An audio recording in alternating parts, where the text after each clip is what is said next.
So this weekend I'm up with just the dogs and me. My wife is working, and I wanted to get a couple things done. So I'm coming into one of my bedding areas. I have 3 different areas that I hinge cut a year ago, and the leaves are obviously coming out, so I can see which trees that I hinge cut are still alive and which trees aren't.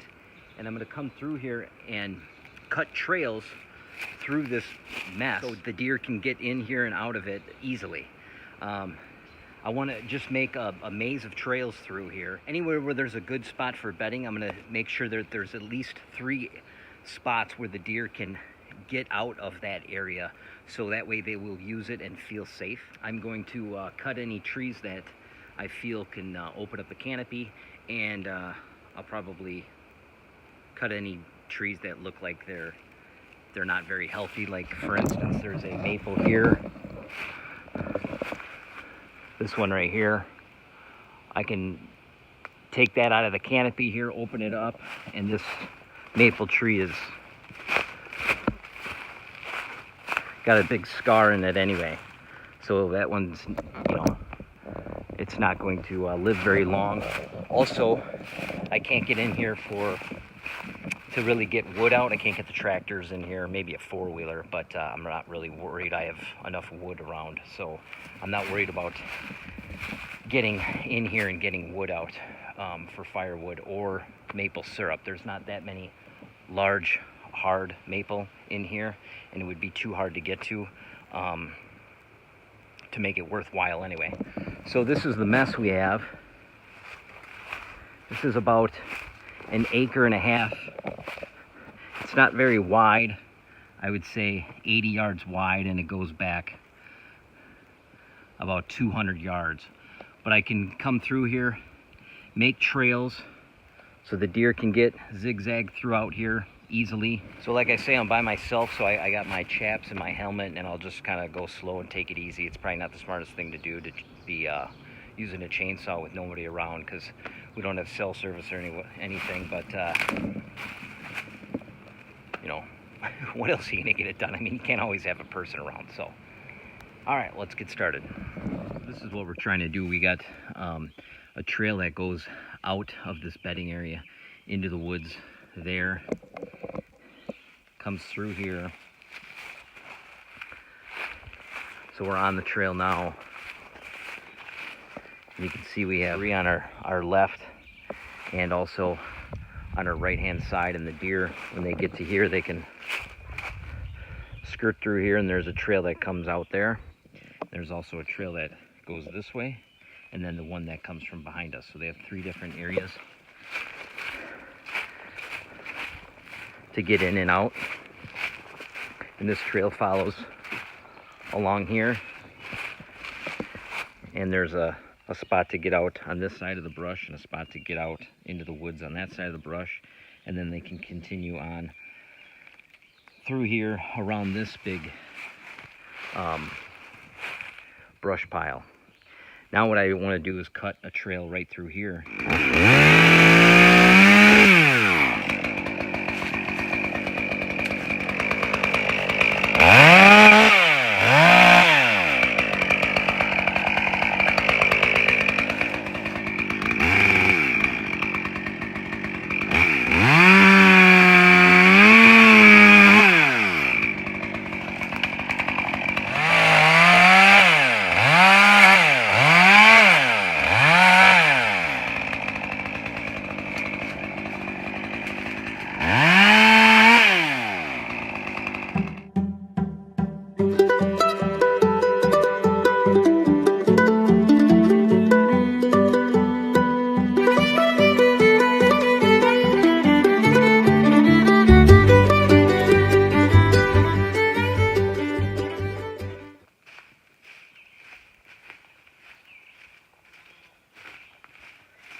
So that took about 20 minutes.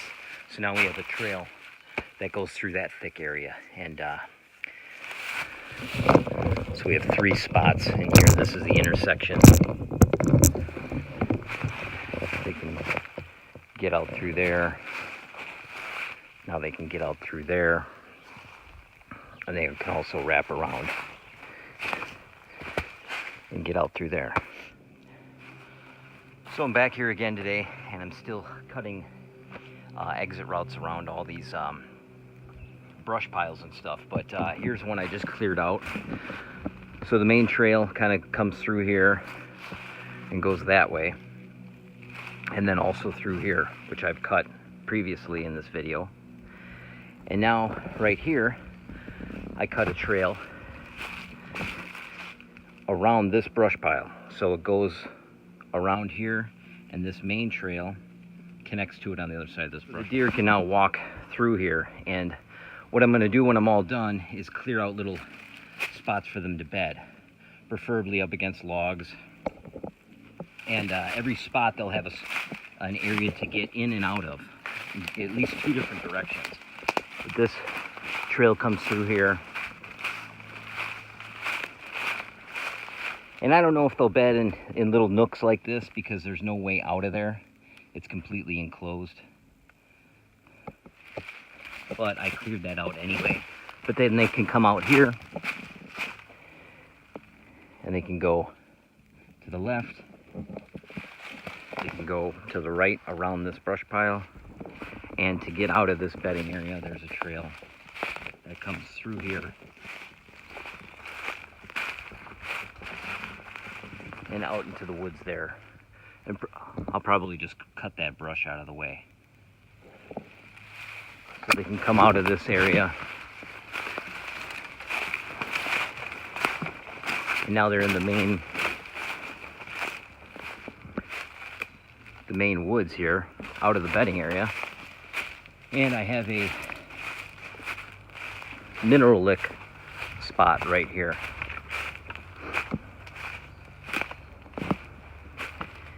And this bedding area is near the road. You can hear a car going by right now. By putting the bedding close to the road and the food closer to the cabin, I'm able to get in and out of my hunting spots without disturbing deer. And also they can monitor the road, and if any trespassers or whatever come in, they can skirt out of this bedding area and go into the swamp right here. But anyway, I have a mineral site here, so they can come in, and it's close to their bedding. They can feel safe here. And then I have a small food plot just over here that's like a 1/16 of an acre. It's very small, and it's only about 100 yards from this bedding area. So outside of the bedding area, this is what the woods looks like. It's fairly thick through here. I'll pan around, and then you can see how thick it is in the bedding area. So this is the start of it.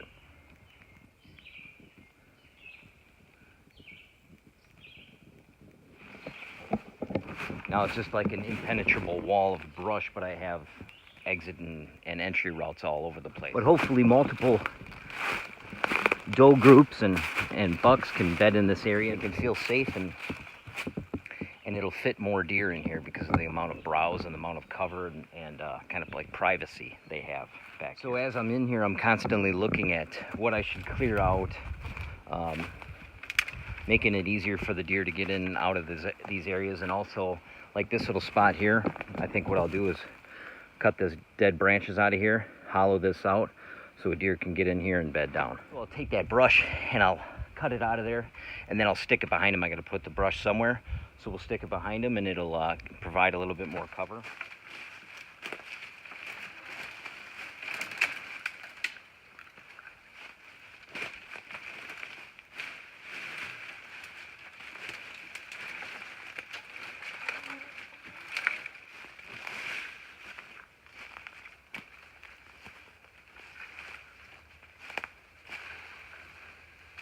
So there, that didn't take long to cut that brush out.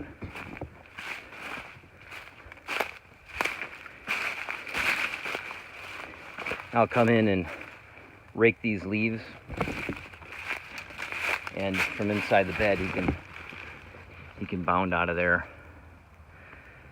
And maybe I'll even cut this out so he can jump out that way and head down the trail to the left. So whether all this works out like I hope it will is yet to be seen, and I'll put some cameras out when I'm done to see if it's actually working. Whether me raking out these areas, putting a log where the deer can bed up against, raking it out, cleaning out the debris and stuff. You know, I can come in here and see if there's actually deer hair in there. But in the end, doing all this work, I do enjoy it, and we'll see if it works like I think it will. In the end, you're still providing a bunch of cover and food that's down at the deer level with all this new stem count that's going to come up, and all the stems that are growing off of these stumps, and the trees that are living that I hinge cut. And by providing all the entry routes and exit routes, the deer are going to feel safer in here no matter what. I think it'll be a positive thing for the deer in this area. So if we make our way through this trail, you can see how thick it is, so they can bed down in here and feel safe, and also feel like they can get out at any time. And no matter the wind direction, they can set up along these trees to make them feel safe. They can put their backs against cover and then look downwind, and the wind can blow at their back to if they smell any danger behind them, and they can see any danger in front of them. So then when you come through where we just made, and I'm also going to cut this out of here. That one's not alive anymore, so I might as well cut it out just so they don't have to duck underneath. But that's kind of what I did. I just made brush piles, and I put them about 10 yards apart everywhere, kind of checkerboard of them, and then I'm cutting trails all the way around them, so there's always access in and out from multiple directions. I still do have to take care of the canopy. You can see it's still pretty closed off with a lot of these little trees. What I can do with those is cut a couple of the medium-sized ones, bring them down into the already made brush piles, and then take the smaller ones and actually grab them and put them up underneath so they can still grow, and I don't even have to cut them. I'll just grab the tops of them and bend them down, and then after a year or two they'll kind of stay that way. The tension will release off of them once they start growing that way. So now I have a little area here that I'm going to change. I'm going to hinge cut some of these smaller trees, and that's going to let in light in this area. You can see how it's a little too shaded. I'm going to be using the chainsaw and also this habitat hook. I'll cut about 2/3 into the tree and then pull the tree down with the hook, and kind of strategically drop these where I want them. These little bit larger trees, I'll hinge cut those, and then that will be a base where I can drop other trees on top of it to keep them from falling to the ground and provide a little bit of overhead cover.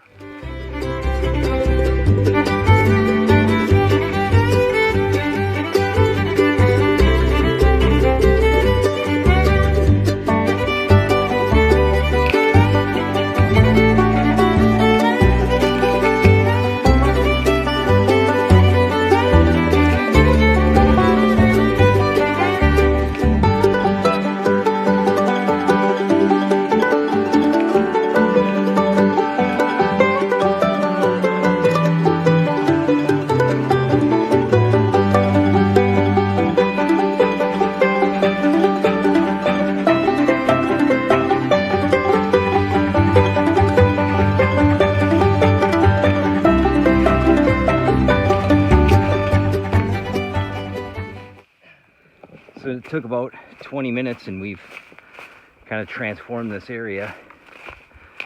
We got a ton of light in here now.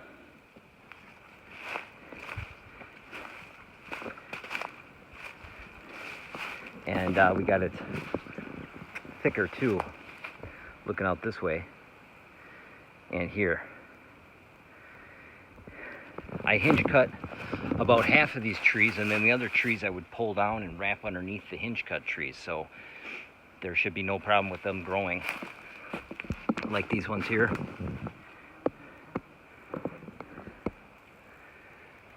So we have about an 1.5 acre area, and I have a main trail between this bedding area and my swamp.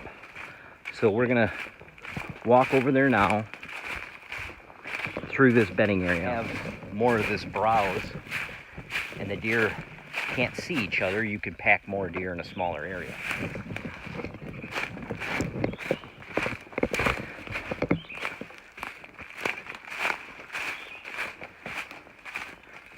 But this trail I made when I first bought the land. Right here. You can see the deer using it. There's a rub right there. Yeah, so when I first bought this land, I thought this would be a perfect spot to put a trail right along this swamp. I want to show you how well this has been used by the deer.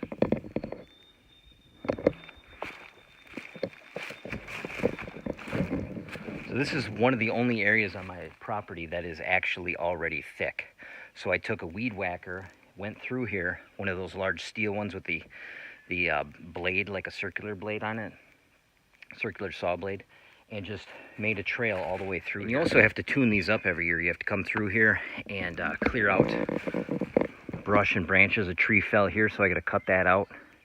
That trail goes right through there. Let's follow this trail, and I'll show you how beat down it is just from using a weed whacker. And the deer clear it every year by themselves by browsing through here.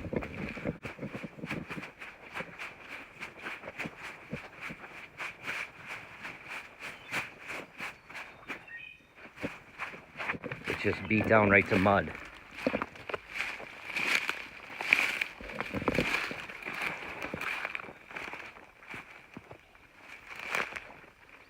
Hopefully that shows up on camera.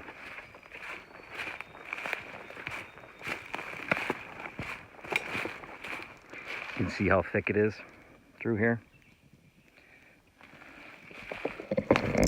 All you got to do is spend one day with a weed whacker, come through here, weed whack, throw the brush to the side, and you can steer those deer wherever you want.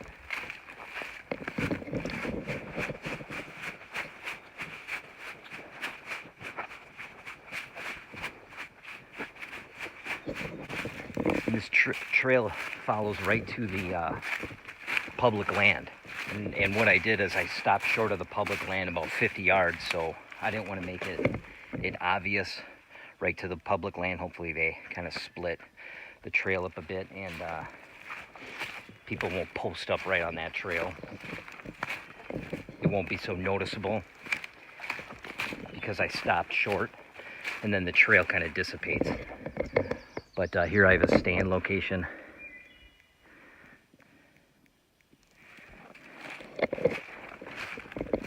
And this is right on the edge of the swamp. And what I want to do in the future is cut giant shooting lanes through that swamp for gun season. I'd like two, one in the back of that tree stand and one to the side. But I've funneled these deer down right past the stand within about 10 yards. And I've actually turned the trail right by the stand, so when they're coming down, they're not staring right at you as they walk the trail. So we're done for today. I got a bunch of trails around all these brush piles and stuff so the deer can come in and out and feel safe, and also be able to get out to avoid danger and stuff. That's the big way to make them feel safe, is that they know that they can get out in multiple directions if they need to. So I got all this information from Extreme Whitetail Habitat on YouTube, and I also bought that guy's book. I believe his name's Jim Booker, I believe. Don't quote me on that one, but it's Extreme Whitetail Habitat. And so I've made 3 of these bedding areas on my land. And the biggest thing is you want to drop the larger trees, about 10 inches in diameter or more. You want to conventionally fell those. And then the smaller ones you can try to hinge cut. And you want to leave some meat on the tree so they continue to grow. And you want to drop those trees on the larger trees that you just dropped, like the tops of that larger tree. And that will slow the rate of fall, and the tree won't break. You want to soften its fall. And then once you do that, you can hinge cut smaller trees and make purposefully hinge cut those in a way to make these certain bedding areas. And then you want to cut these trails and make like a checkerboard. And if you have a brush pile, cut trails all the way around it. And then you have another brush pile here, cut trails all the way around that.